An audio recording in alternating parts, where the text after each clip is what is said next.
south frame over here. So if we go along to the north frame, we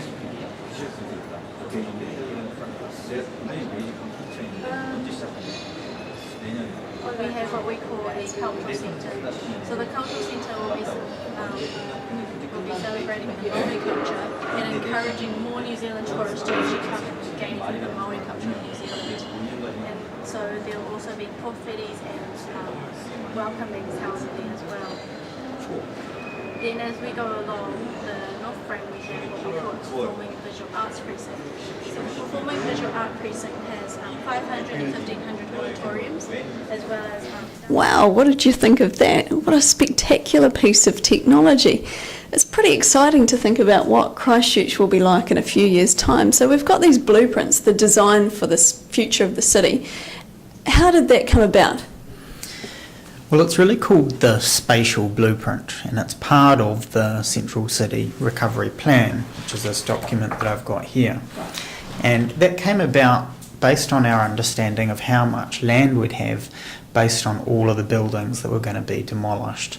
Over 70% of the buildings in our CBD being demolished. So that was a really big challenge, and Sarah and the Christchurch Central Development Unit brought in a world-leading group of urban planners, designers, and people who understood the economics and all the other impacts that you needed to create a really fantastic central city.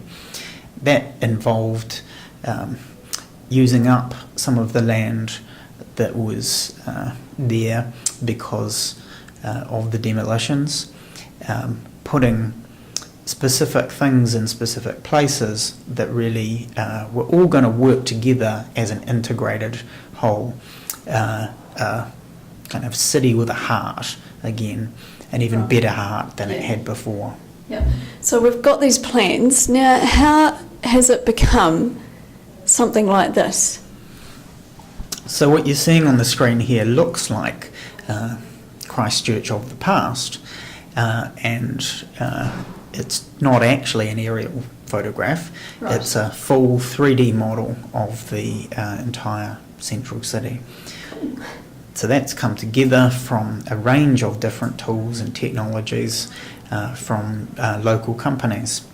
Christchurch was one of the, I think, the 7th most modelled city in the world in Google Earth using Google SketchUp, which you can download for free and use and start making 3D models of buildings. So we had a really great set of data to start with. We also used some other tools that enable you to basically generate a city kind of on the fly based on knowing the heights of buildings and the type of building you want and what's called the building footprint. So that's what enabled us to create an animation which expressed the city as it was, as it is now, which is lots of bare land, and then as it can be.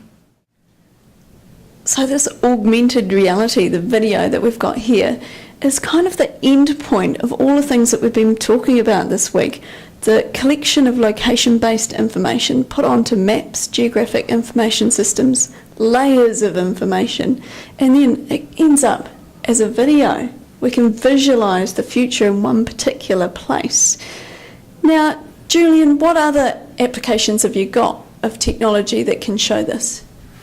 Sure, so as you've seen, we've got the video and we've seen some 2D geospatial viewers, but a lot of people nowadays have these kinds of devices, right. iPads, iPhones, tablet PCs, and so to bring a printed document alive, to show a plan, if you're maybe not going to be able to show a big video or carry a huge Liquid Galaxy immersive display around with you, we've worked with the University of Canterbury, the HIT Lab, to build a couple of what are called augmented reality applications.